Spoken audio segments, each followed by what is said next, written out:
hicimos. Tal vez si nuestro hermano Mario en un momento que va a tener el tiempo, podamos tomarnos unos minutitos para orar y bendecir la vida de nuestro Padre espiritual. El día de hoy él fue sometido a una nueva intervención de su ojo, y por la fe declaramos en el nombre de Jesús que tenemos la victoria de parte del Señor, ¿verdad? Sin embargo, creo que debemos de sostenerlo siempre en oración, pidiéndole al Señor que esa recuperación sea pronta y sea más rápido de lo natural, ¿verdad? Porque usted sabe que los médicos pues dan un diagnóstico, ¿verdad? Y nosotros hemos estado orando y cancelando incluso pues todo diagnóstico, incluso negativo, ¿verdad? En algún momento al apóstol pues le dijeron de que no iba a recuperar al 100% su visión, pero nosotros declaramos que el Señor es poderoso para revertir cualquier diagnóstico de los hombres, amén. Y si a él pues le han planteado que su recuperación durará X tiempo, nosotros creemos que será en el menor tiempo posible también, amén. Así que él ha delegado en esta oportunidad a nuestro hermano amado, muy amado por todos nosotros, al apóstol Mario Rivera, y a quien le damos la bienvenida. Le damos un aplauso al Señor y también le cedemos el tiempo. Amén, gloria a Dios. Dios les bendiga, mis hermanos. Gracias al Señor que puedo estar este día con ustedes, y creo que es un privilegio que siempre el Señor me concede de poder dirigir la palabra a los siervos, a los santos del Señor, ¿verdad? Vamos a orar, vamos a pedirle al Señor que se glorifique cada día más en la vida del apóstol Sergio. Pues hace un par de días yo estuve platicando con él, y creo que pues como hombre de Dios, nuestro amado apóstol está esperando en el Señor, confiando en el Señor, y sabemos que Él está en las manos del Todopoderoso. Nosotros oremos, bendigámoslo, pero también, pues como decía nuestro hermano amado, podamos anular todas predicciones negativas también, ¿verdad? Creo que esa es parte también de lo que el Señor nos permite hacer, es menester anular predicciones negativas en el nombre de Jesús. Oramos. Padre, te damos gracias este día que nos concedes el privilegio de reunirnos con tu pueblo, con tus hijos, con tus ministros, y primeramente queremos reconocer que la gloria es tuya, Señor, y poner delante de ti la vida de nuestro amado apóstol Sergio Enríquez, Señor, para que seas tú con él en este momento, para que tú no solamente te glorifiques en la restauración plena, completa, Señor, de su ojo, para que tú también puedas darles el consuelo a él, Señor, la fortaleza que necesita, que en este momento, Señor, de rehabilitarse, Señor, puedas tú consolarlo a él, estar con él. Nosotros, unánimes, en un mismo sentir, en un mismo espíritu, nos ponemos de acuerdo, Señor, para anular toda predicción negativa en el nombre poderoso de Jesús. Declaramos que Él está en tus manos, que es tu mano poderosa la que lo sostiene, y veremos tu gloria, veremos, Señor amado, el milagro tuyo, veremos, Señor, cómo te vas a manifestar glorificando tu nombre en la vida de Él, Señor. En el nombre de Jesús lo bendecimos desde este momento, en el nombre poderoso de Jesús. Gracias, Señor. Amén y amén. Y que Dios nos ayude con la palabra también de este día. Bien, pues yo quisiera, hermanos, más que todo, pues platicar de lo nuestro, de lo que pues nos dedicamos nosotros, ¿verdad? Que es a poder llevar la palabra de Dios al pueblo que pues el Señor nos ha puesto a pastorear, a guiar. Yo veo qué importante es que nosotros podamos entender la diferencia que hay en ser predicadores con algún ángulo específico solamente, a ser portadores del ministerio de la palabra. Entonces nosotros realmente en este tiempo que estamos viviendo necesitamos saber la diferencia que hay en ser solamente pregoneros, expositores de algún tipo de palabra. Usted sabe que, no sé si alguna vez yo mencioné acá mismo que pues nosotros podemos ver que hay diferentes tipos de predicadores. Hay predicadores que son motivadores nada más, hay predicadores que son expositores de teorías, incluso hay predicadores teológicos, hay predicadores filosóficos y hay predicadores psicológicos también. Sé que estas últimas tres cosas que le he mencionado en algún momento de la exposición de la palabra entran en escena en nuestra vida.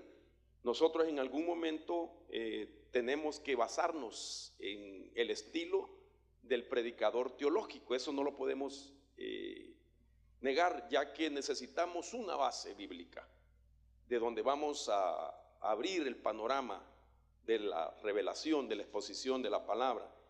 Esa base bíblica nos ayuda a que nosotros podamos tener pues el texto y el contexto, que sepamos qué personaje es el que está relacionado con esa palabra, quizás un poco de historia y la razón por qué es el mensaje que estamos utilizando. Entonces, en algún momento nosotros somos teológicos también, filosóficos, no a la usanza de los griegos, de los filósofos griegos, pero en realidad la palabra filosófico va íntimamente ligada a un pensamiento, a una idea que pues el predicador ama, ¿verdad? La palabra filosófico, de filosofía, es el amor a la sabiduría. Y sabemos que la doctrina, aunque es en primer lugar una vida en nosotros, la doctrina nos vuelve sabios, nos hace conocer, entender y ser sabios, que es la aplicación de lo que nosotros hemos asimilado. Entonces, en algún momento del ministerio podemos ser nosotros filosóficos, pero también en algún momento podemos ser psicológicos, no psicodélicos, pero sí psicológicos. Eso no quiere decir que tiene que ver con psicología, aunque la palabra es muy sinónima, ¿verdad? Pero ciertamente no podemos negar que el mensaje de nosotros va enfocado a cambiar la mentalidad de las personas, porque si cambia la mentalidad de ellos, les cambia el alma, y si les cambia el alma, a esa persona le va a cambiar la vida. El problema es cuando nosotros enfatizamos en mayor porcentaje en un solo de esos estilos, de tal manera que si 100% es una persona teológica, puedo decir con respeto, ¿verdad? Si entre los teólogos que estamos acá, puede ser muy aburrido el mensaje. Si el mensaje es filosófico, 100% se vuelve un mensaje peligroso que divide a la audiencia, puede dividir a la misma congregación que nosotros estamos pastoreando. Y si es 100% psicológico, puede ser hasta cierta manera manipulador el mensaje, porque va afectando las emociones, los sentimientos de una persona. Entonces, de todo eso hay una gran diferencia en ser o tener el ministerio de la palabra. Ahora, cuando nosotros entendemos la importancia del ministerio de la palabra, debemos de saber que, hermano, es un privilegio, pero es también una tremenda victoria a aquel que lo puede conservar. Note lo que estoy diciendo, aquel que lo puede conservar. ¿Por qué lo digo? Porque sin lugar a duda, el ministerio de la palabra, el que lo tiene, es una de las áreas más atacadas en el hombre y mujer de Dios que son portadores de esa palabra. Yo veo en la Biblia, y vamos a poner los ejemplos, aquellos hombres que podemos considerar que tenían el ministerio de la palabra, que no eran predicadores solamente, que no eran expositores solamente, sino que eran portadores del ministerio de la palabra, y eso marca la gran diferencia. Entonces nosotros debemos de ser en este tiempo hombres de Dios portadores de ese ministerio de la palabra, porque eso marca la diferencia, repito. Ahora, ¿de dónde tomo una base? La vamos a ver enseguida, pero antes quiero decirle a usted que todos nosotros somos vulnerables a ser atacados en esa área. Yo creo y confieso, y es el anhelo de mi corazón y de Dios también, de que usted tenga ese ministerio de la palabra. Y debe de saber entonces la responsabilidad que tenemos de guardar eso que nos ha sido encomendado, porque esa área específicamente, esa bendición o ese ministerio es vulnerable a todo tipo de ataque. El gran problema de nuestra vida es perder el ministerio de la palabra, aunque no perdamos, hermano, la oportunidad de predicar. Es decir, la gente puede, o alguien puede llegar a perder el ministerio de la palabra, pero no así la predicación, la puede continuar dando. Pero lo que Dios quiere es que guardemos el ministerio de la palabra, y ahí es donde nosotros somos vulnerables.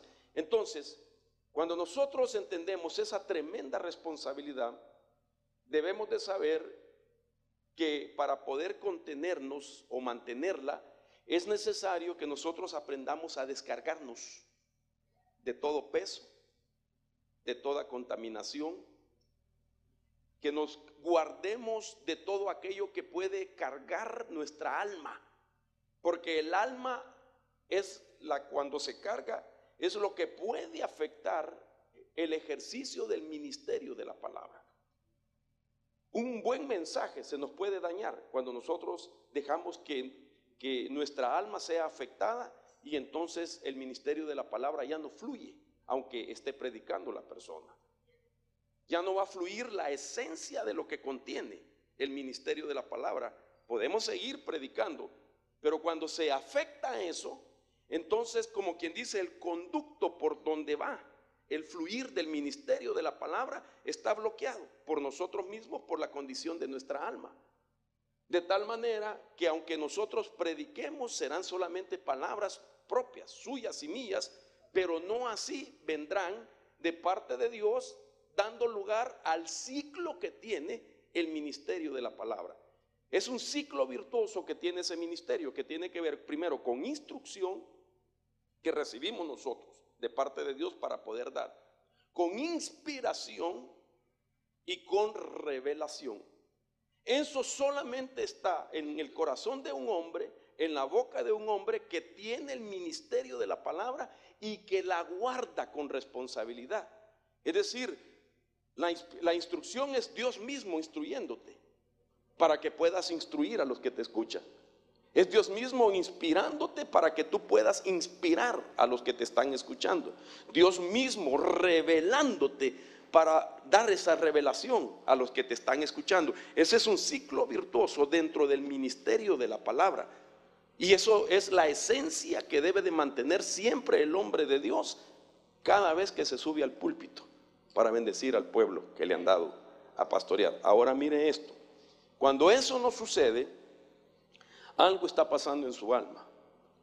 Hay algo que le está afectando ese ciclo virtuoso. Entonces, Dios quiere que nosotros aprendamos a trabajar, todos nosotros los ministros, con nuestra alma en orden de descargarnos, de quitarnos el peso, de quitarnos algún tipo de situación que haya contaminado nuestra alma, o que haya puesto el ritmo de nuestra alma y del mismo ministerio más lento que el ritmo que estamos supuestos a llevar. Ahora, ¿por qué menciono esto? Porque quiero hablarle a usted de lo que yo he titulado la administración del alma del ministro. El tema de hoy es la administración del alma del ministro. ¿Cómo se ministra el hombre de Dios? Y debe de saber de que es diferente a la manera como se ministra el pueblo para sacarlo de sus problemas en el alma. Ahora, ¿de dónde tomo la base para hablar de este ministerio de la palabra? De un pasaje que encontramos en el libro de los Hechos, en el capítulo número 6, verso 4. Usted sabe en el contexto bíblico que se narra que en aquellos días el número de los discípulos se había multiplicado. Tiene que ver con la enseñanza, el espíritu de la palabra que vas a exponer. Es decir, con qué espíritu la gente te va a oír. ¿Qué espíritu es el que la gente va a discernir cuando tú estás exponiendo la palabra? Y según el espíritu que tú estás exponiendo en la palabra, ese es el tipo de semilla que estás sembrando en la congregación. Esto es interesante, hermanos, porque entonces este es un campo de siembra y este es, hermano, otro ejemplo paralelo. Aquí no se trata qué tipo de tierra es la que tenemos y que la palabra es buena, sino aquí lo que se trata es que el terreno todos son fértiles. Y el tipo de semilla es la que nosotros manejamos. Si la semilla viene con la esencia del ministerio de la palabra, van a ver los resultados gloriosos y positivos que Dios es la intención de Él. Pero si no es así, si la semilla es mala, entonces ahí van a haber consecuencias en el pueblo. Ahí el pueblo va a recibir esa semilla y entonces va a haber un resultado de acuerdo a la semilla. Entonces nosotros necesitamos saber que el ministerio de la palabra nos obliga a nosotros que constantemente estemos, como quien dice, leyendo nuestra alma, examinando nuestra alma, reflexionando en nuestra alma constantemente para que el ministerio de la palabra sea así, completamente limpio, puro y en esencia como Dios lo ha dado. Ahora, ¿qué es lo que sucede, hermano, cuando esto no es así? El problema es que todos nosotros en algún momento vamos a tener que batallar con algunas de las dificultades personales, en orden de cumplir con el ministerio de la palabra. Todos los que estamos aquí, la mayor parte de nosotros, en algún momento tenemos que batallar con esas dificultades. ¿Me entiende? Porque recuerde que no somos ángeles, ¿verdad? Somos seres humanos, somos hombres que tenemos batallas, que tenemos luchas, que tenemos que encarar ciertas situaciones y que el pueblo nos viene a escuchar porque quiere soluciones de sus problemas. Más que saber nuestros conflictos, el pueblo lo que quiere es soluciones de sus problemas. Al pueblo le interesa que nosotros le demos soluciones. Lamentablemente así es, la gente a eso viene, la gente te viene a ver, viene a la iglesia, mira al hombre de Dios frente a ellos, pero en su corazón ellos dicen, Él va a hablar de parte de Dios. Cuando Él abra la boca, es la boca de Dios la que está instruyendo, la que está inspirando y la que está dando revelación. El pueblo lo que quiere es soluciones a sus problemas, pero ellos no saben, o si saben, nosotros debemos de tenerlo. El más claro es que nosotros también tenemos conflictos. Y entonces necesitamos descargarnos de todos esos conflictos para que sea el ministerio de la palabra el que continúe fluyendo. Aunque así, después de bajarnos del púlpito, volvamos a caer en ese estado anímico. ¿Me doy a entender? Ahora, pongamos algunos ejemplos de los conflictos. Por ejemplo, ejemplos del momento cuando peligra el ministerio de la palabra en todos nosotros. Por ejemplo, uno de los problemas que en algún momento hemos pasado, tener que predicar cuando no tienes para pagar la renta del edificio o del local donde está tu iglesia. Es un problema. Te tienes que subir con esa carga muchas veces,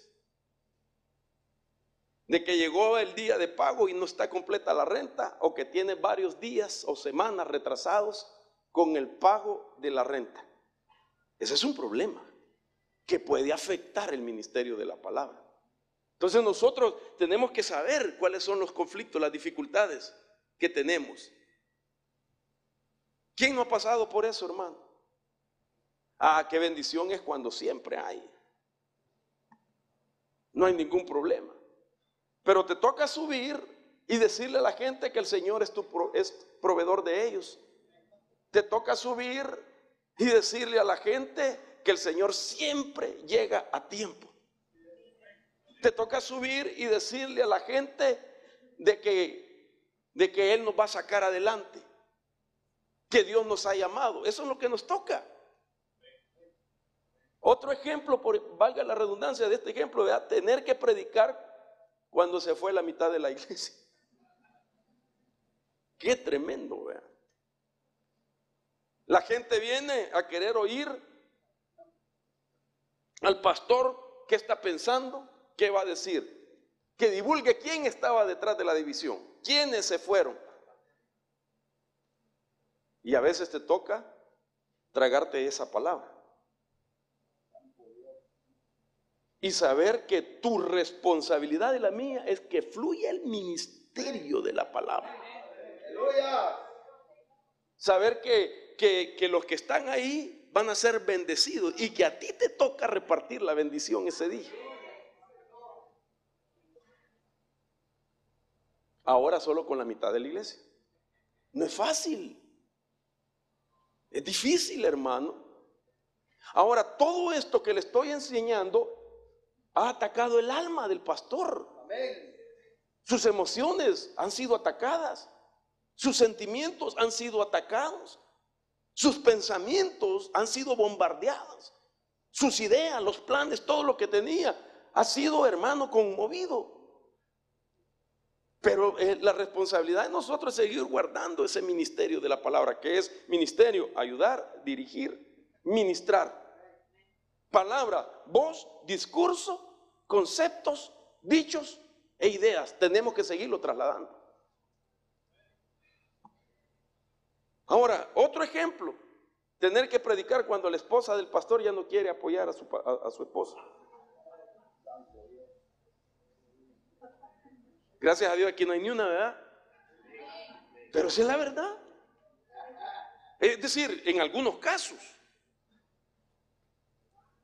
Y que el pastor tiene que decir, miren, disculpen, no ha venido por 3 meses, pero es que está en ayuno y en oración. Subió al monte, ¿verdad?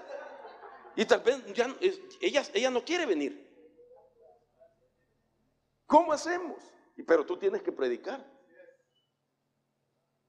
Tú tienes que seguir enseñando la palabra. ¿Cómo hacemos si somos humanos? Sin lugar a duda tenemos que conocer la llave de la administración al alma del ministro, que es diferente a cómo ministrar al pueblo. Es otro nivel y eso es lo que quiero llevarlo yo en este día. Tener que predicar cuando se tienen grandes problemas y se está frustrado, desanimado y hasta amargado. Y tener que predicar así. Es un conflicto. Es una batalla. Ahora, el ministerio de la palabra significa que a pesar de tus dificultades no te subes a predicar con tus propias palabras, sino con las de Dios. Para que la esencia de eso no sea afectada en nuestra vida. ¿Por qué, hermanos? Porque resulta, como decía al principio, que nuestra voz tiene un papel importante. La voz de un predicador puede atar o puede liberar. Déjeme ponerle algunas ideas que he escrito para poder expresar lo que está en mi corazón. Cada voz lleva un mensaje porque la voz es el vehículo de lo que está en el espíritu. Oiga lo que le estoy diciendo, lo que está en el espíritu del ministro. Tu voz no es solamente un fenómeno acústico o palabras articuladas, mensaje articulado, sino que cuando yo hablo es más que decir algo, sino que es lo que tú hablas es el vehículo de lo que está en tu espíritu. Si yo estoy amargado, entonces eso va a afectar al pueblo. Si estoy desalentado, eso puede afectar al pueblo. ¿Por qué? Porque lo que hay dentro de tu espíritu es revelado en la voz. Cuando se le habla a una persona, se da más que la voz. La voz lleva adjunta el espíritu del que habla. Se imparte lo que hay dentro del espíritu humano a otro por medio de la voz. Por eso hay gente que se puede afectar por un comentario malo, negativo. Cuando tú te sientas, oiga esto, bajo la influencia de otro o te sometes voluntariamente a algún maestro para oírlo, tú recibes más que factores y figuras. Tú vienes a compartir del espíritu del que está hablando. Esa es la gran responsabilidad que tenemos al exponer la palabra. Ahora mire ese pasaje, 1 Corintios 14:10, Pablo dice, toda clase de voces, dice, tantas clases de voces hay quizás en el mundo y ninguna carece de significado según esta versión.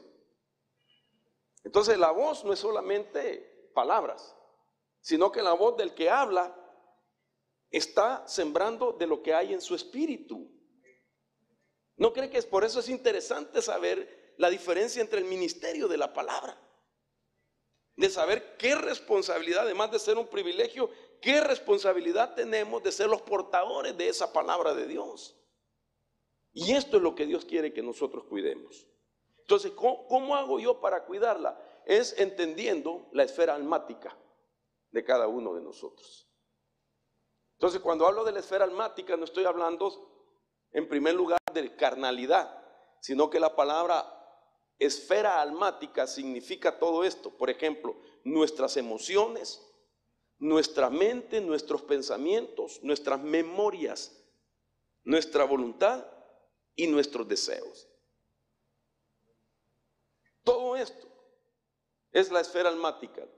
¿Cómo están tus emociones en orden de subirte al púlpito? ¿Cómo está tu mente en orden de subirte al púlpito? Tus pensamientos en orden de subirte al púlpito.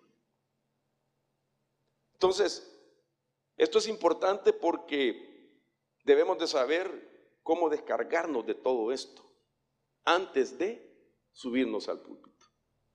Siempre debemos de hacerlo antes de subir al púlpito. Ahora mire la mente ministerial que debe de mantenerse. Son consideraciones ministeriales. Por ejemplo, cuando llegue el momento de pararnos delante del púlpito, requiere que aprendamos a conocernos nosotros mismos. ¿Por qué? Porque ya dije, muchos van a tener que aprender a conocer sus estados de ánimo. Y esto lo hemos aprendido, lo hemos oído del apóstol, de no ministrarnos nosotros desde el púlpito, delante del pueblo. Porque el pueblo va a ser impregnado con el mismo estado emocional del ministro. Entonces, sus emociones y sentimientos debemos de examinarlo en orden de tomar el púlpito.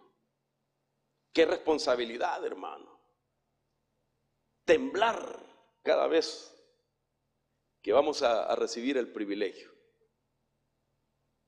Si el predicador no aprende a batallar con sus problemas personales, puede destruir la fe de quienes lo oyen.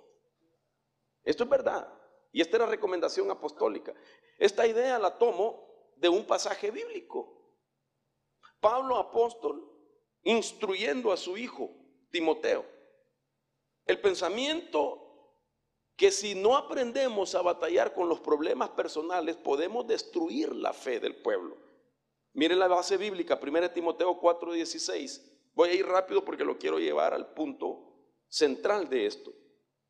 Ten cuidado de ti mismo y de la enseñanza.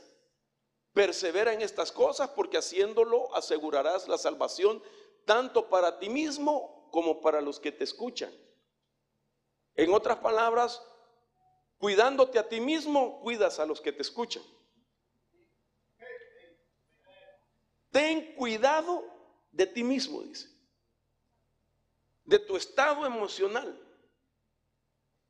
de tus sentimientos, de tus pensamientos, de la condición de tu alma. Ten cuidado cuando la relacionas con la enseñanza. Porque si yo no aprendo a descargar mi alma antes de hablar la enseñanza, entonces la enseñanza, por buena que sea, corre el peligro de ser trastocada la exposición. Por eso ten cuidado de ti mismo y de la enseñanza. La enseñanza, por buena que sea, puede ser afectada por la condición del alma del que la expone. Y los resultados serán que los que te escuchan también serán afectados. Entonces, me llama la atención esto, hermano, porque hay un pasaje en la Biblia que tiene el mismo sentido de esta exhortación de Pablo, de cuidar, de guardar. Otras versiones es guárdate a ti mismo y de la enseñanza. Para que usted entienda lo tremendo que es esa recomendación de cómo guardarnos, va paralelamente en el mismo nivel de exhortación o de advertencia que este otro pasaje de 1 Timoteo 5:22. Este pasaje yo sé que usted lo conoce, pero mire cómo dice: no imponga las manos sobre nadie con ligereza, compartiendo así la responsabilidad por los pecados de otro. Guárdate libre de pecado. Esa exhortación, guárdate, es similar: ten cuidado de ti mismo. ¿Por qué quiero decir esto? Porque la palabra que utiliza ahí el griego es una palabra tereo, que quiere decir atender cuidadosamente, tener cuidado de protegerse, de mantenerse uno en el estado en el que está, para observar, a reserva de o someterse a algo. Usted sabe que esta palabra guárdate de tereo lleva el énfasis que nadie más lo va a hacer sino solo la persona por sí misma. O sea, déjeme explicárselo así: no va a ser Dios el que te va a guardar, sino que tienes que ser tú el que te vas a guardar. Y esto aparece en varios pasajes. Por ejemplo, en Apocalipsis usted le encuentra en las 7 cartas a las iglesias: guarda estas cosas, guárdate de esto, guarda, lleva la acción personal, tomar la iniciativa por proteger algo que me han dado. Nadie me lo va a guardar, tengo que guardarlo por mí mismo. Ese es el enfoque principal que lleva esta palabra: guarda lo que te han dado, pelea por lo que te han dado. El ministerio de la palabra. Entonces nadie lo va a guardar, tiene que ser personal. Si tu estado de ánimo es conservado como Dios quiere, es porque estás guardando el ministerio de la palabra, es porque te estás guardando tú de no ser afectado. Repito, hermano, a mí me llama la atención esto cuando yo leí el anterior pasaje y donde dice guárdate a ti mismo, ten cuidado de ti mismo, paralelamente con la misma exhortación, como que alguien puede llegar a contaminarse al imponer las manos porque no es cuidadoso en hacerlo. ¿Me doy a entender? Entonces, lo que está diciéndole Pablo a Timoteo: mira, tú eres muy vulnerable de que en vez de impartir de ti hacia el que estás necesitado, venga del necesitado la contaminación sobre el ministro. Entonces le dice: guárdate, no impongas la mano con ligereza. Entonces está hablando del peligro de contaminarse el ministro. Entonces en ese mismo nivel es: ten cuidado de ti mismo, guárdate, nadie te va a guardar, tienes que guardarte tú, tienes que pelear tú, tienes que saber ministrar tu alma tú, en orden de que el ministerio de la palabra siga fluyendo. Ahora, déjeme darle otras ideas. Por ejemplo, la esfera almática de un ministro es no saber trabajar con su esfera misma antes de subirse al púlpito. Y eso da lugar a que nuestras emociones, sentimientos nos afecten y surja la parte no ministrada de nuestra personalidad. Entonces ahí es donde va a aflorar la parte que no hemos ministrado de nuestra alma. Sé que nosotros podemos llegar a ser líderes honestos, transparentes y entregados para bendecir, pero no podemos negar, hermano, que hay áreas que tenemos que corregir.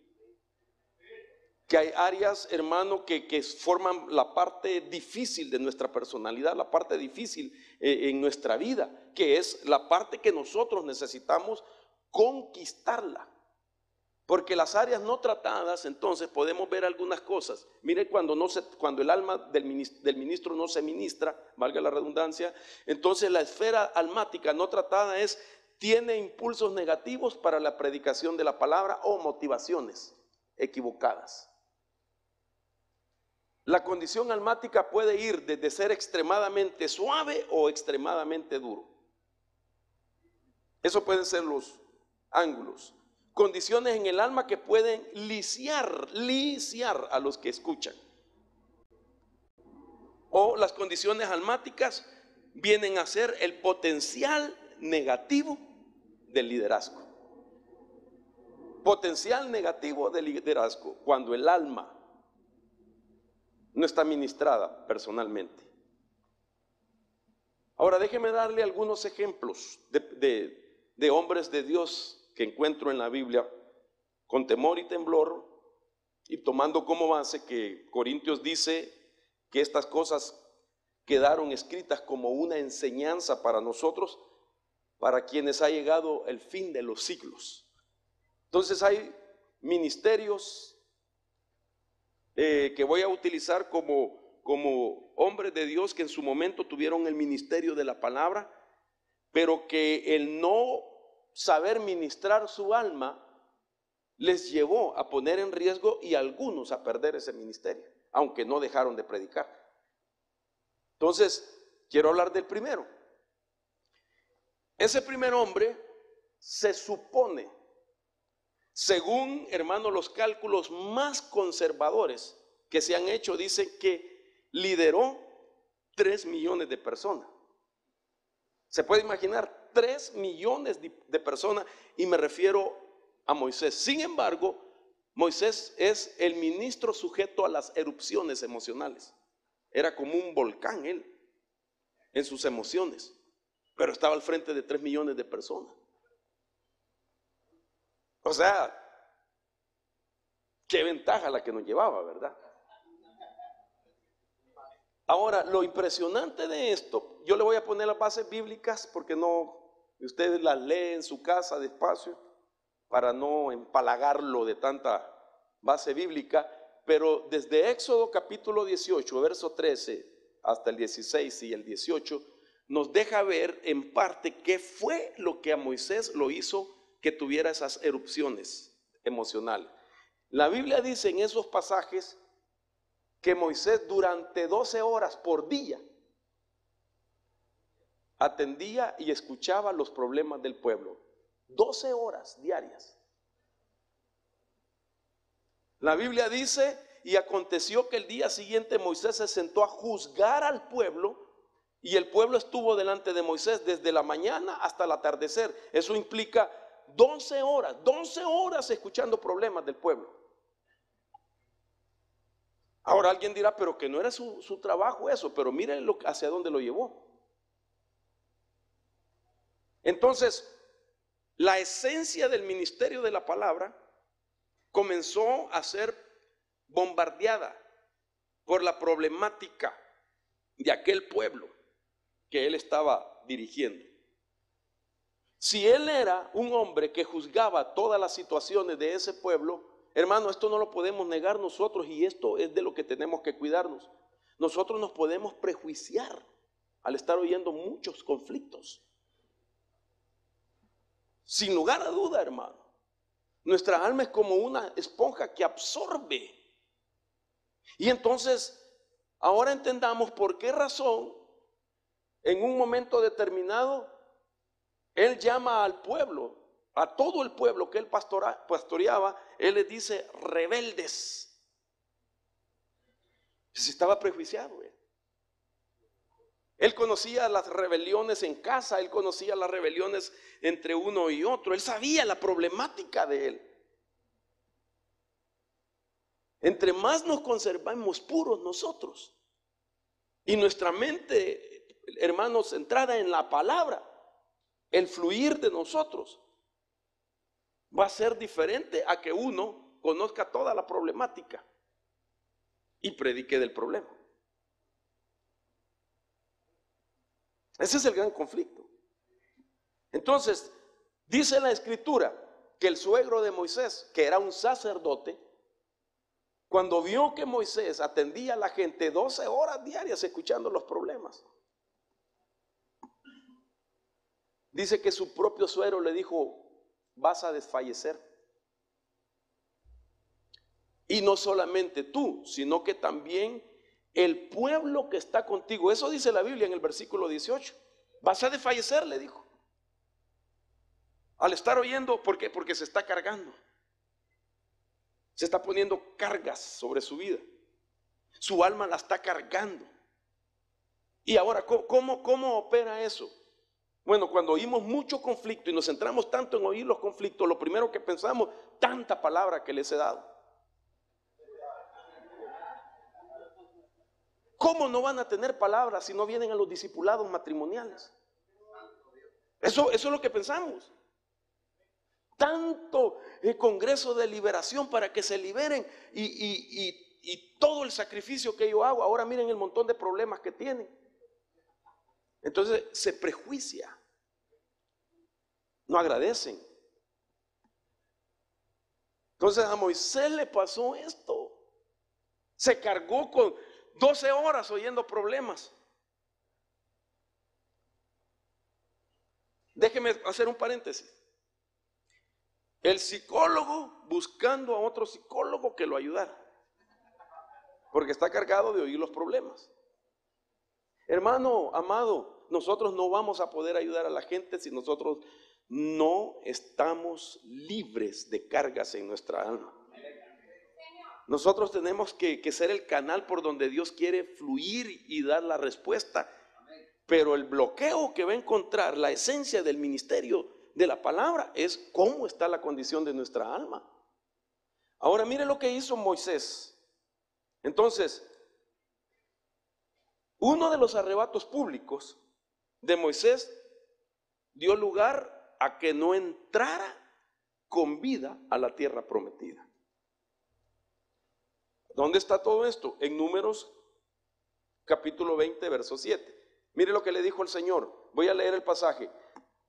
Y habló el Señor a Moisés diciendo: toma la vara, símbolo de autoridad, y reúne a la congregación.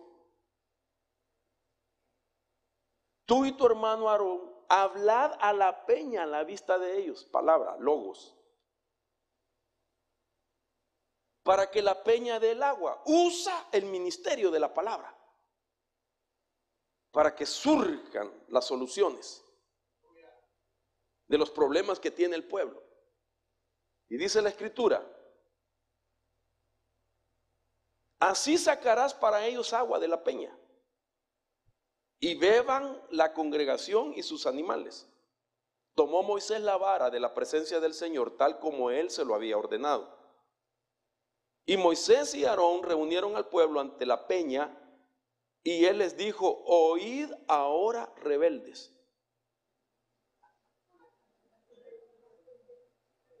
¿Sacaremos agua de esta peña para vosotros? ¿Acaso no tengo autoridad para hacer que eso pase? Rebeldes, les dijo. Entonces Moisés levantó su mano y golpeó la peña 2 veces con su vara, pero no le habló a la peña. Entonces, su autoridad ya había sido trastocada. Su autoridad ya no estaba en la esencia del ministerio de la palabra, sino que ahora era el humanismo de Moisés. Sus emociones afloraron, su enojo afloraron, y tomó todos los datos de la rebelión que había escuchado entre ellos y les dijo: si ya los conozco a todos ustedes que son unos rebeldes. Entonces estaba prejuiciado. Se prejuició de oír tanto. Entonces los arrebatos o erupciones emocionales afectan nuestra abundancia, no solo de la palabra, sino también en nuestra economía nos puede afectar. La tierra de la abundancia representaba eso: abundancia, prosperidad, bendición, incremento. Muchas veces nosotros estamos peleando con un espíritu de pobreza. No tiene nada que ver el espíritu de pobreza. Es que está siendo atacado el ministerio de la palabra. Entonces Moisés no pudo entrar con vida a la tierra de la abundancia. Nosotros, lo que nos va a abrir la llave para entrar a las dimensiones de la abundancia en nuestro ministerio es que guarda el ministerio de la palabra para que sea lo que Dios quiere que hablemos. No tenía Moisés que demostrar su fuerza para que la peña diera. Ya Dios la había programado, la peña. Cuando Moisés te hable, porque tu voz es el vehículo de lo que está en tu espíritu. Solo vas a hablar y la peña va a fluir en el agua que quiere el pueblo. Pero entonces él se le olvidó que la voz era la llave para hacer fluir lo que necesitaba, y agarró la señal de autoridad. Entonces ya era su humanidad y golpeó. Usted sabe que en cuestión de autoridad alguien puede decir, hermano, pero Dios tiene que respaldar toda autoridad. Pues sabe una cosa, hay una autoridad legítima, pero hay una autoridad ilegítima también. ¿Cuál es la autoridad legítima? Bueno, la que fluye de aquel que Dios ha establecido, que lo ha ordenado, lo ha autorizado para que ejerza la autoridad. Entonces, él habla y nadie debe de refutar eso. Como quien dice en mentalidad militar, ¿verdad? Una orden no se discute, se cumple. Pero aún los militares saben que hay una orden que es ilegal. Todas las órdenes legales están dentro del parámetro de la legalidad que Dios ha establecido.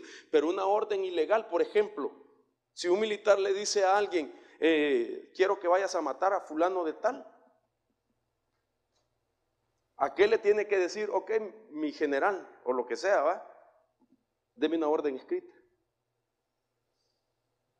para poderla cumplir. Entonces el general no quiere meterse en problemas y le dice, no, ¿cómo me voy a evidenciar que yo lo mandé a matar? No se la da, porque es una orden ilegal. Entonces Moisés estaba funcionando en la ilegalidad de su autoridad. Tu autoridad está en la voz. Alguien dijo, la gente te va a reconocer y te va a recordar no por lo mucho que has hecho, sino por la forma en que los hiciste sentir. La gente te va a recordar cómo se sintió, que cuando venían cansados, tú les diste una palabra de reposo, que cuando venían cargados, tú les diste un mensaje de paz, que cuando venían atribulados, tú les diste una esperanza, que cuando venías confundidos, tú les diste un consejo que les alumbró el camino para que tomaran una buena decisión.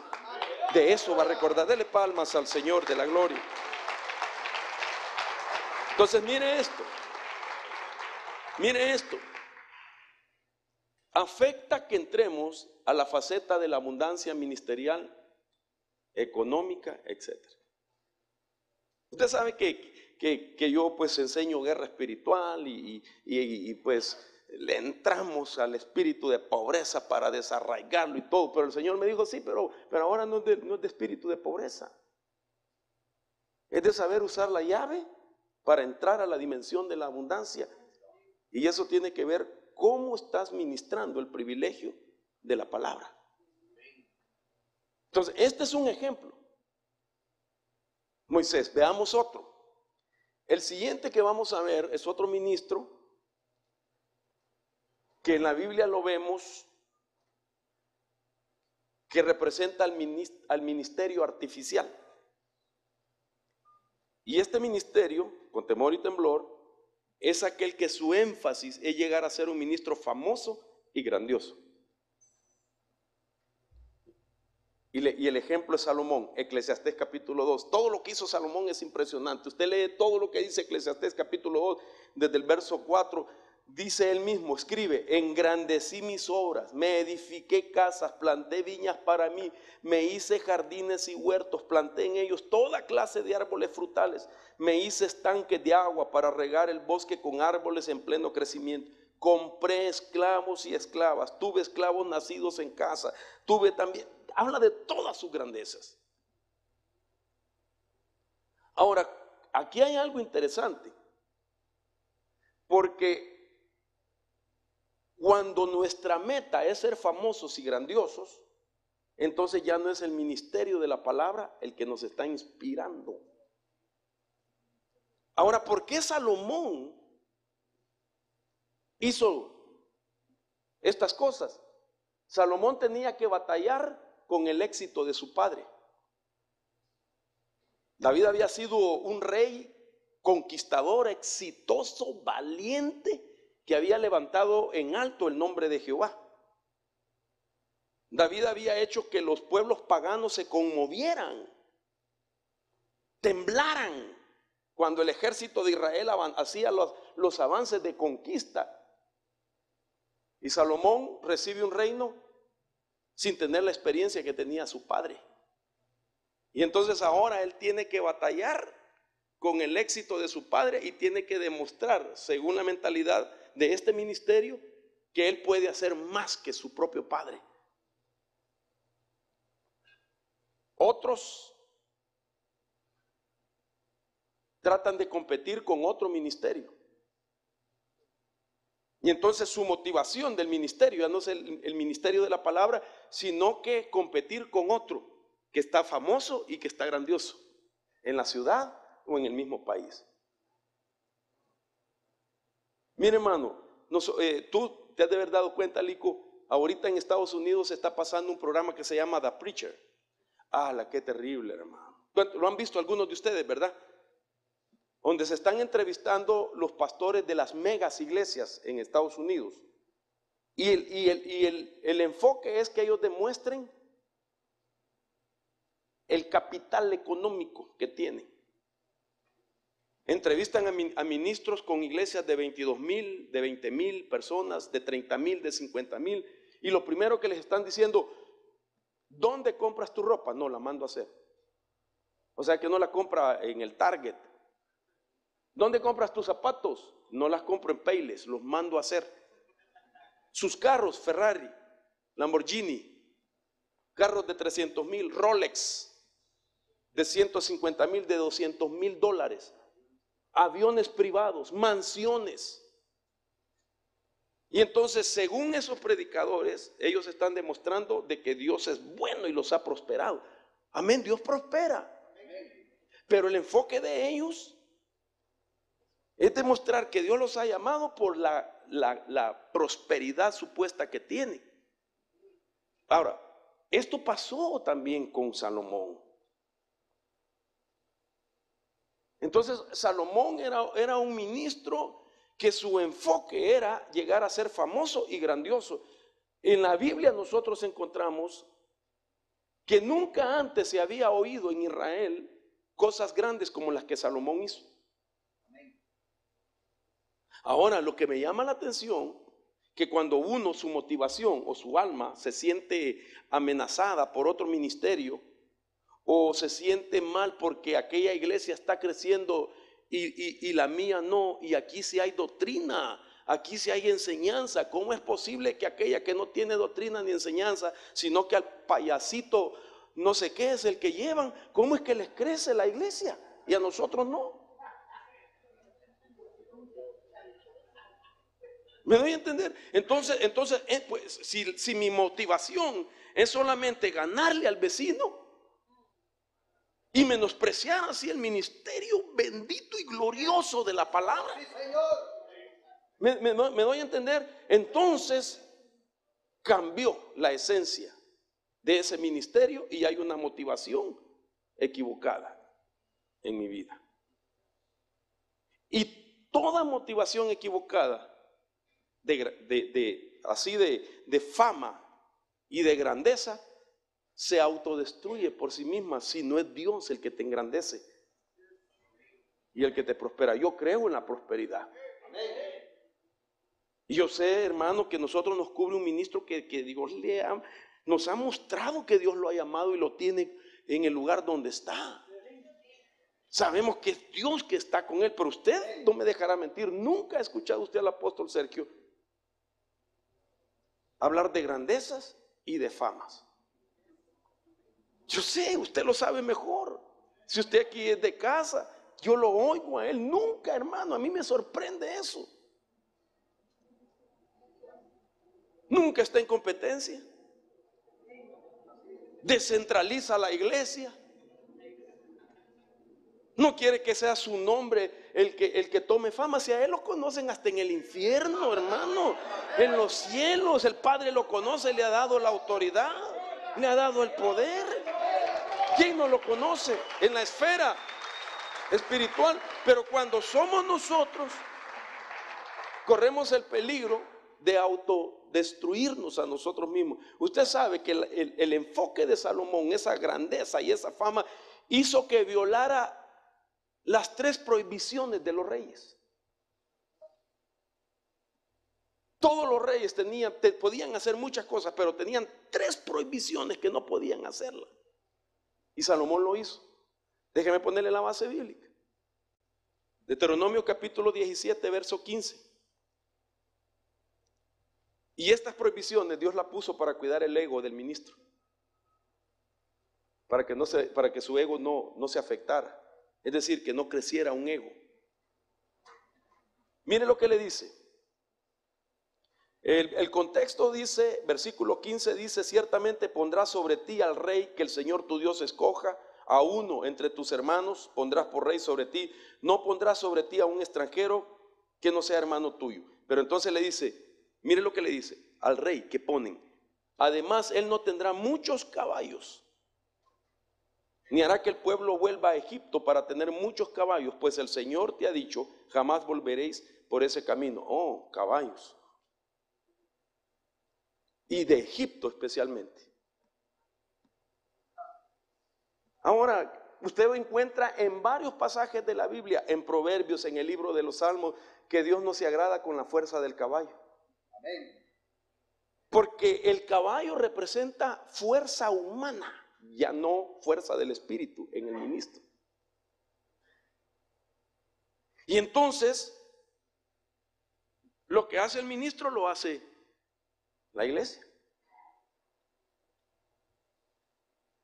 Él tiene caballos de Egipto, nosotros también. Segundo, tampoco tendrá muchas mujeres.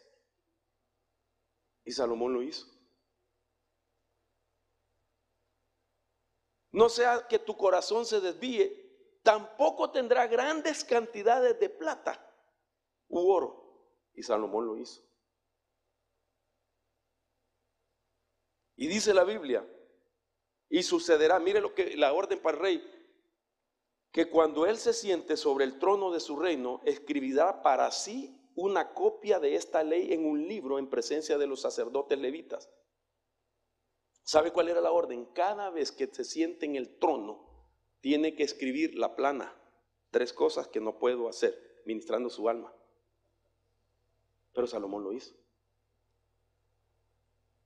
Ahora, veamos qué significan pues estas 3 cosas. Usted ya sabe, pero déjeme ponerle algunas ideas.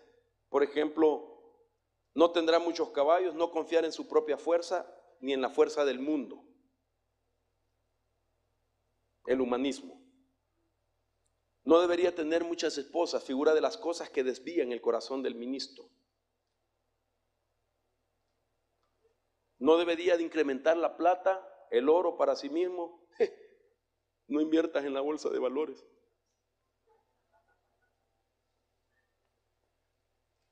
No participes en programas con la idea de incrementar tu capital.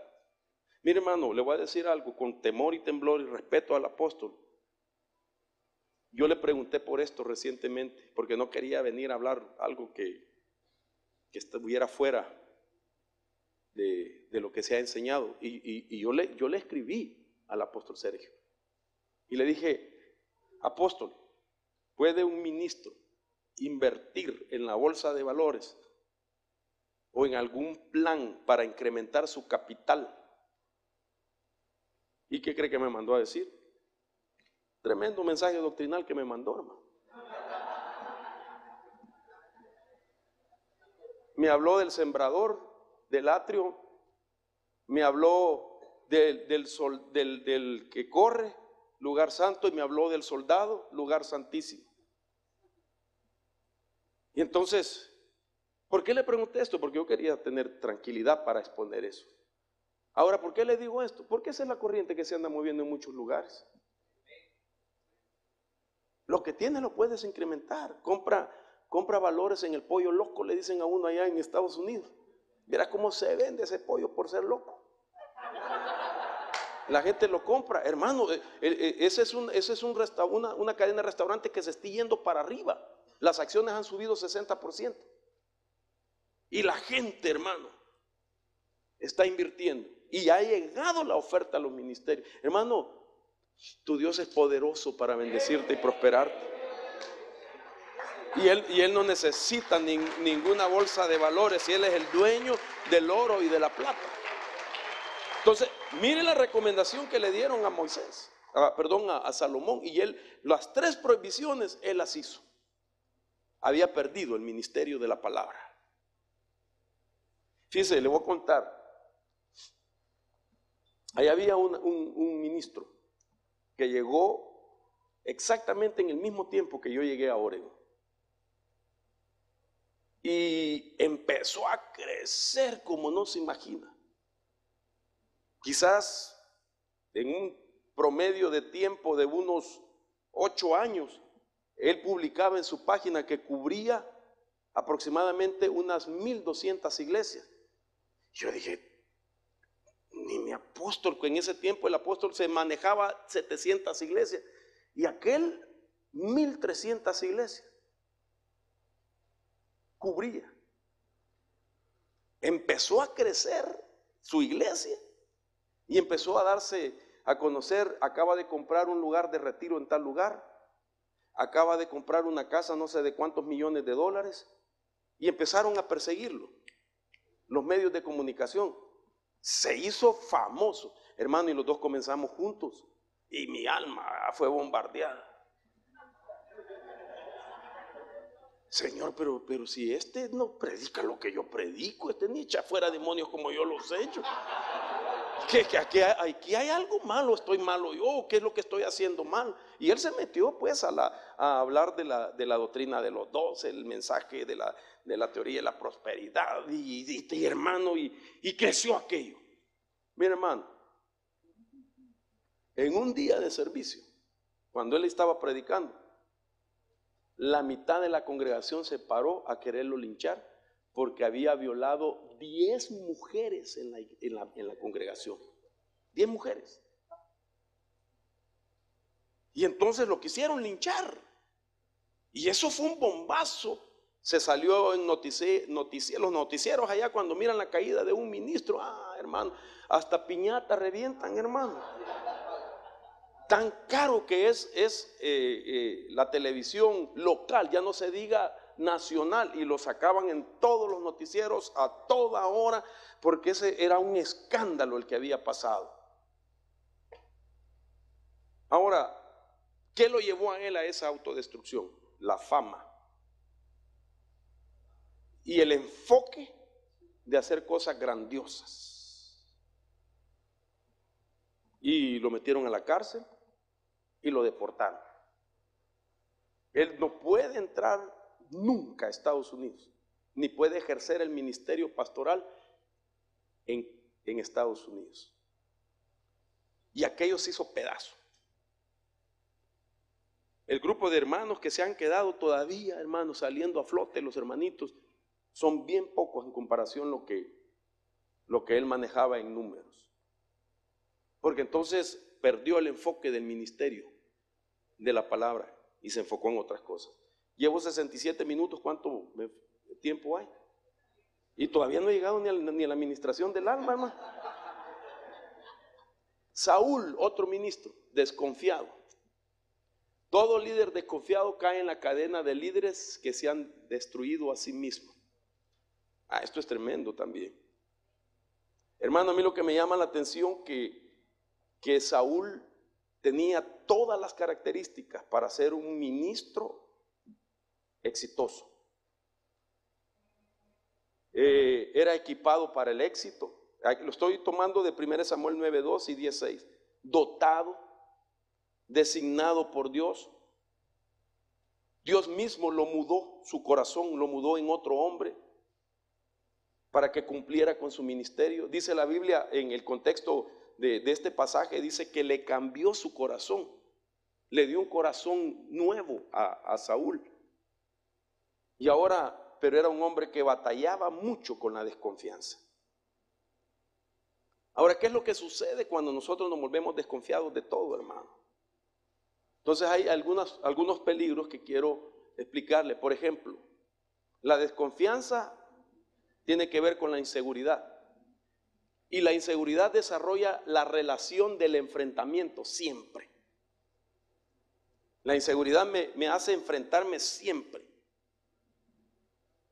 en relación. La inseguridad desarrolla maniobras de espionaje contra todos los demás.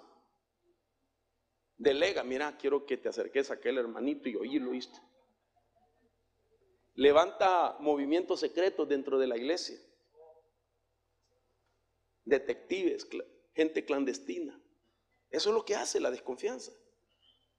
La inseguridad abre la puerta a los rumores negativos, información errónea también. Porque siempre la gente te trae una información con propina. La inseguridad desarrolla estructuras rígidas y sistemas de control. Eso es lo que hace el ministro desconfiado. Nosotros tenemos que aprender a confiar, hermano. Yo tengo que aprender a confiar. Yo hasta para subirme en el avión tengo que confiar en el piloto. No me subo. Tengo que aprender a confiar. Entonces, yo veo entonces también a Saúl, que su desconfianza lo llevó a ser un predicador amargado. Y la amargura de un predicador o cualquier otro conflicto no controlado hace que el predicador actúe de varias formas. Las malas actitudes en el púlpito destruyen los ministerios. Ahora, el ministerio de la palabra tiene recompensa. Y la Biblia dice que esto es para nosotros. El libro de Daniel dice: los doctos brillarán como el fulgor del firmamento, y los que enseñaron a la multitud la justicia como las estrellas por toda la eternidad. Una versión dice: los maestros brillarán. Otra dice: los guías espirituales brillarán.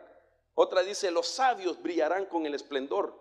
Los hombres prudentes resplandecerán como el resplandor. Los entendidos brillarán. Entonces quiere decir que para nosotros que guardamos el ministerio de la palabra, hermano amado, Dios nos dará una recompensa. Entonces, aquí es donde comienzo a predicar. Pero ya se me fue el tiempo. La autoliberación del ministro. ¿Cuánto tiempo más puedo tener, hermano? 5 minutos. Bueno. Solo déjeme decirle lo siguiente. Hermano, hay planos de liberación, pero el ministro tiene uno de los mejores planos de liberación. Por ejemplo, estos planos, voy a ponerlo rapidito, uno es para los recién convertidos y otro es para los creyentes que, caen y vuelven como hijos pródigos de nuevo a la casa.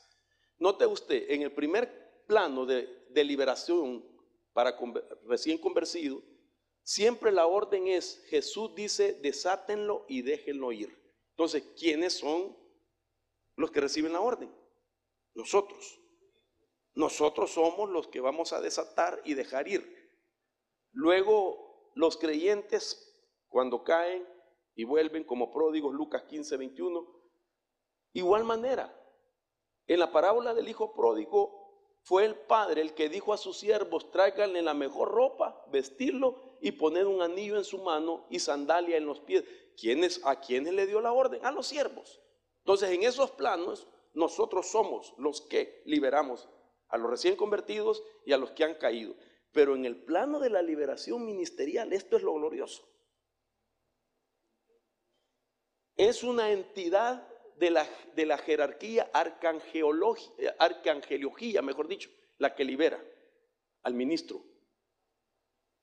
¿Cómo así?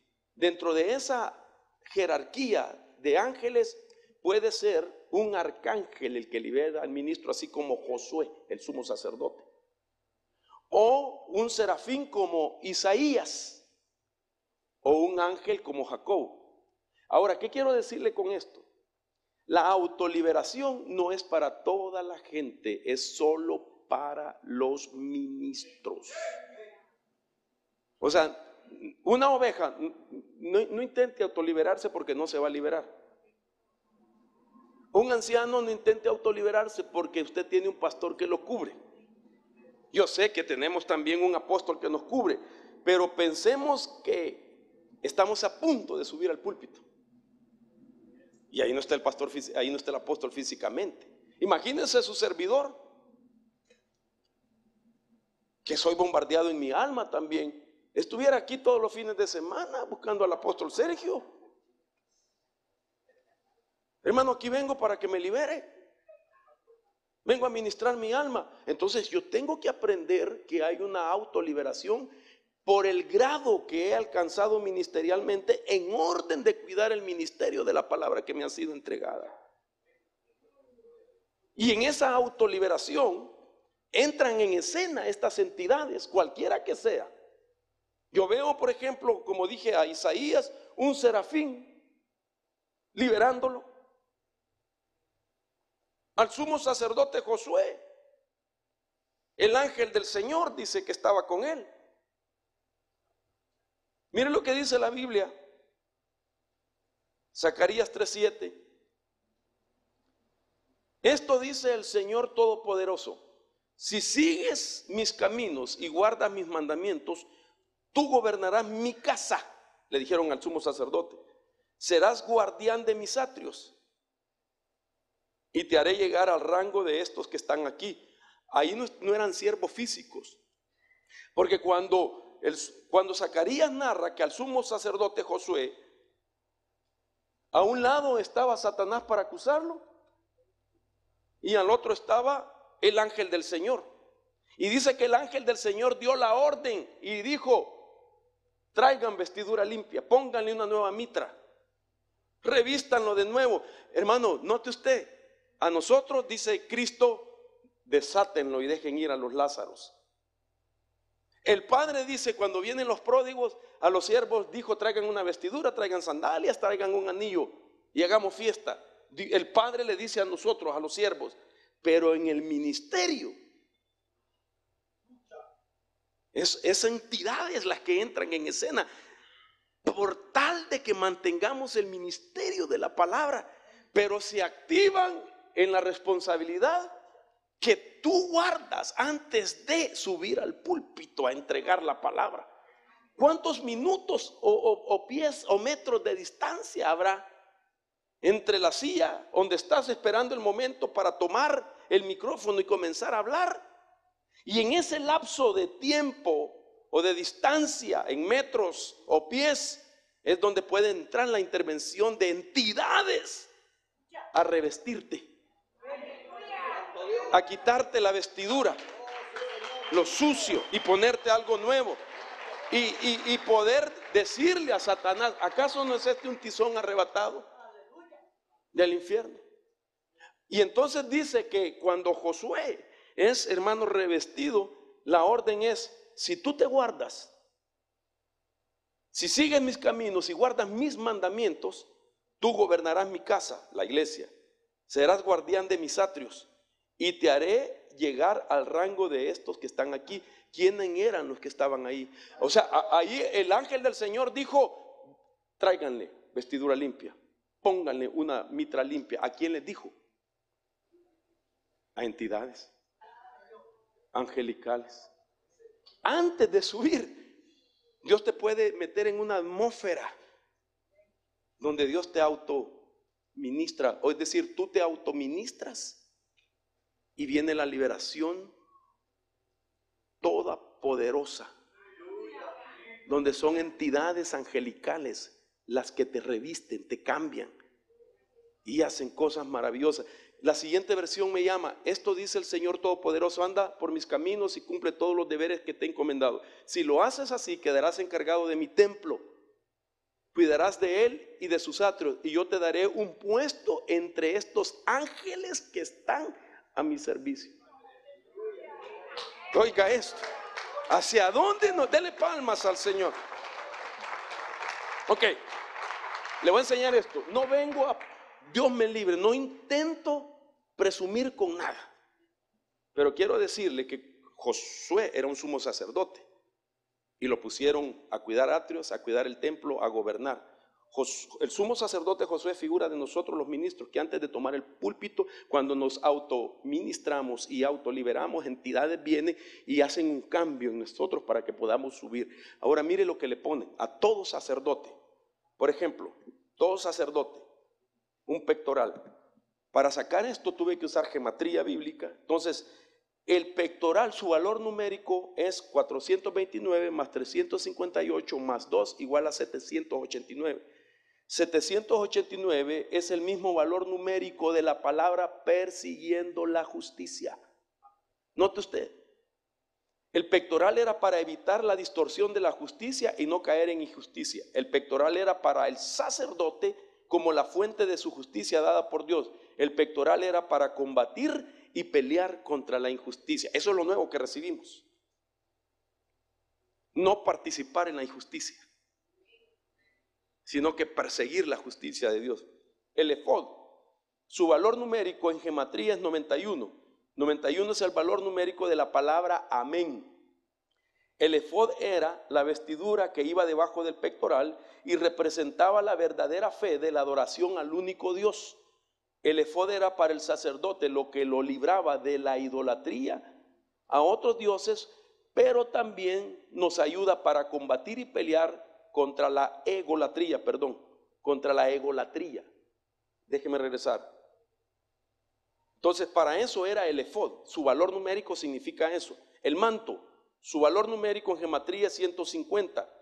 Y 150 es el valor numérico de la expresión palabras apropiadas. 64 más 85 más 1 igual a 150. El ministro, cuando le dan ese nuevo manto, es para que tenga las palabras apropiadas, para que sepa cómo hablar de parte de Dios. El manto era la vestidura que lo libra de la calumnia y de las palabras negativas también. La túnica, su valor numérico en gematría es 870 y 870 es el valor numérico de la expresión con corazón pacífico en la tierra. La túnica era blanca que llegaba hasta los pies después del manto, libraba al sacerdote de derramar sangre inocente. El turbante, 660, y el valor numérico del turbante es el mismo de la palabra tendrá un espíritu humilde. Era la pieza que llevaba sobre su cabeza y estaba protegido y lo libraba de no caer en la altivez de espíritu, siempre necesitado de Dios. El cinto, 62, el mismo valor numérico de la palabra, escudriñar las palabras de la escritura. Tremendo, ¿verdad? El cinto, ceñidos con la verdad de Dios, lo libraba contra la herejía y otras doctrinas y espíritu de error.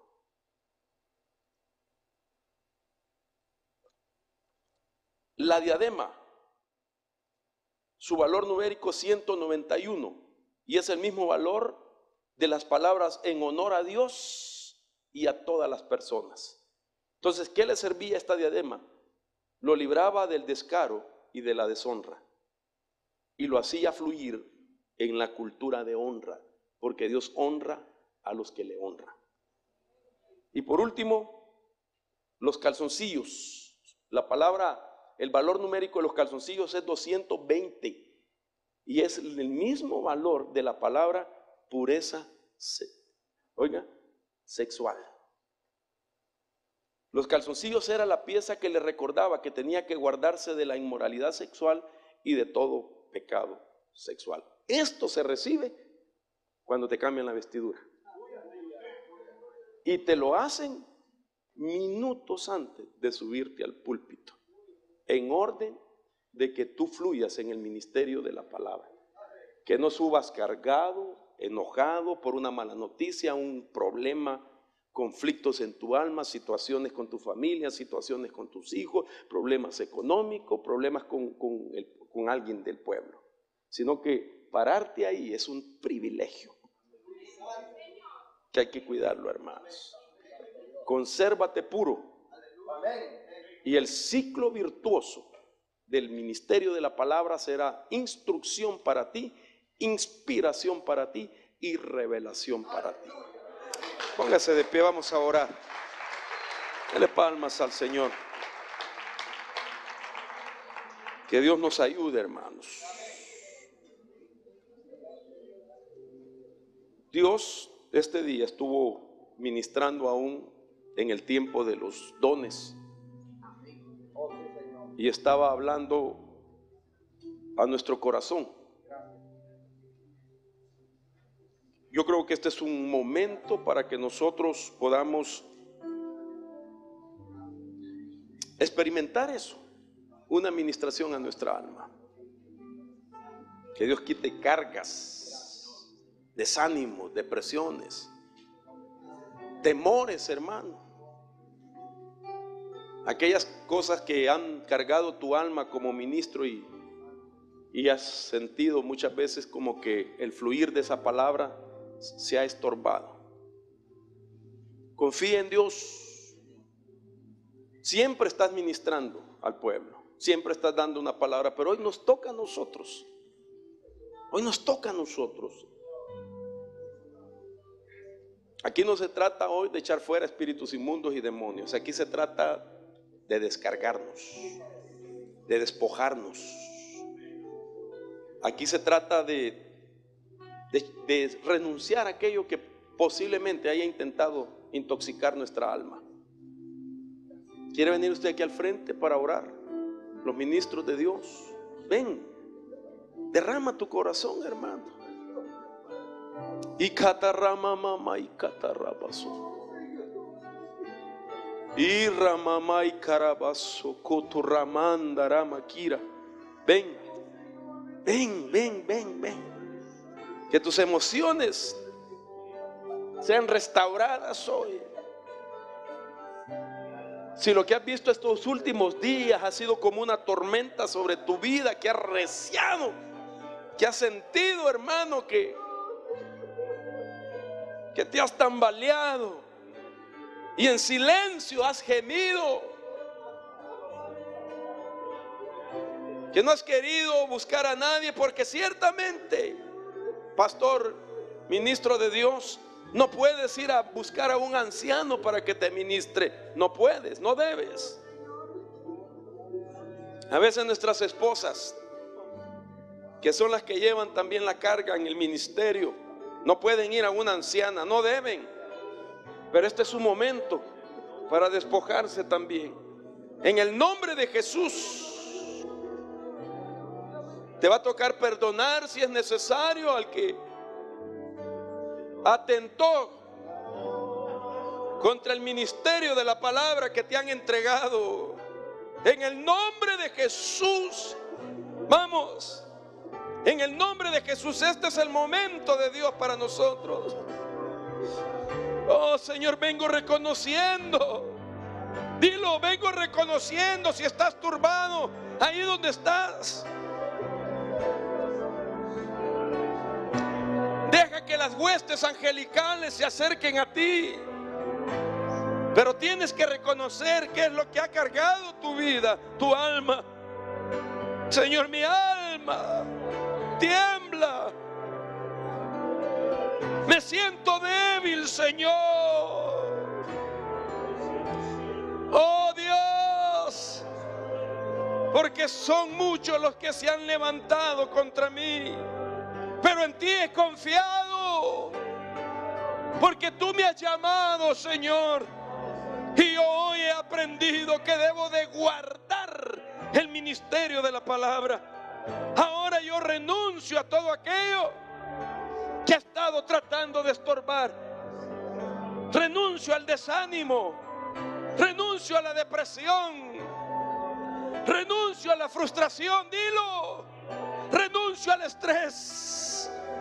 Renuncio, Señor, a la amargura, al temor en mi vida. Dios te ha puesto, hermano. Dios te ha puesto. Cuando tú te guardas el ministerio de la palabra, te rodearán las huestes de Dios para cambiar tus vestiduras. Y toda vestidura que ha sido arrugada, partida o ensuciada, hoy recibe la restauración en el nombre de Jesús. Vamos, así es, hermano, así es. Aquellos que están pasando por momentos difíciles, aquellos que están turbados, este es tu momento, varón. Y carabay, catarramamay, en el nombre de Jesús, Deja que el Señor haga la obra hoy. Deja que el Señor haga la obra en tu vida. Hoy te están cambiando la vestidura. Has tratado de ser fuerte. Has tratado de disimular tu rostro. Has hecho un esfuerzo por mantenerte. Pero Dios conoce tu esfera de tu alma. Emocionalmente quizás tiemblas dentro de sí. Pero ahí llega la administración de Dios. En el nombre de Jesús, recibe de parte del Señor esa fuerza de lo alto. Dios te está cambiando. Dios está poniendo vestiduras nuevas. Dios está dando la orden a las huestes que te pongan esa vestidura de autoridad, esa vestidura de honra, de honor, esa vestidura del respaldo divino sobre tu vida. No temas, hermano. Dios hará que pase este momento difícil.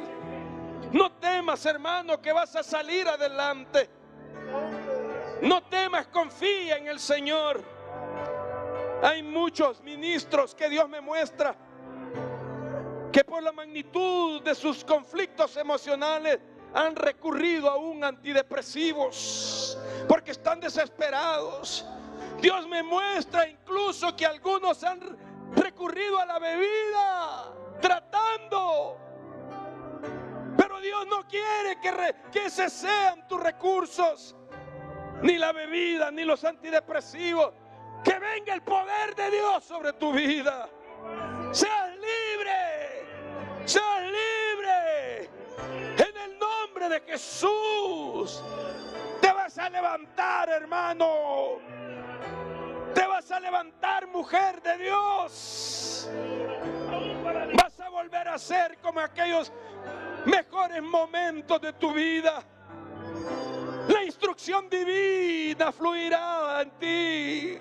La inspiración estará en tu vida y tu boca lo demostrará, hablando revelaciones, hablando los dichos de Dios, hablando los conceptos divinos, las ideas, los pensamientos divinos, en el nombre de Jesús. Padre, bendice a tus siervos, bendice a estos hombres y mujeres. Por favor, Señor, ayúdanos. Que esta última milla que nos hace falta por recorrer, lo hagamos con vestiduras nuevas. Lo hagamos, Señor, con esa experiencia de haber sido ministrado. Recuerda, hermano, recuerda que por ser portador del ministerio de la palabra, tienes un privilegio hermoso de ser auxiliado por entidades de los cielos que vienen a socorrerte. Se les ha dado la orden a ellos que te cambien la vestidura en el nombre de Jesús. Oramos, Señor, por tu Hijo, lo bendecimos para que sean fuerzas nuevas en el nombre de Jesús. Bendecimos las iglesias que ellos representan. Bendecimos sus casas, su familia pastoral, sus hijos. En el nombre de Jesús, fortalécelos, Señor, te lo pido. En el nombre de Jesús, quitamos todo estorbo de tu vida, varón. Desarraigamos todo ataque del enemigo en el nombre de Jesús. Y consagramos el alma de este pueblo, de estos ministros para ti. Lo declaramos apostólicamente como hijos bajo autoridad, Señor, en el nombre poderoso de Jesús. Gracias, Señor, en el nombre de Jesús. Cree, hermano, que Dios ha hecho algo glorioso en tu vida. Créelo. Guarda el ministerio de la palabra que se te ha entregado. En el nombre de Jesús. Cayendo sobre mí, cambiándome, saciando mi sed. Hay una unción aquí cayendo sobre mí, llenándome, cambiando mi ser. Mi espíritu y mi alma se están llenando con el poder del Espíritu Santo. Mi vida nunca más será igual. Mi espíritu y mi alma se están llenando con el poder del Espíritu Santo. Mi vida nunca más será igual.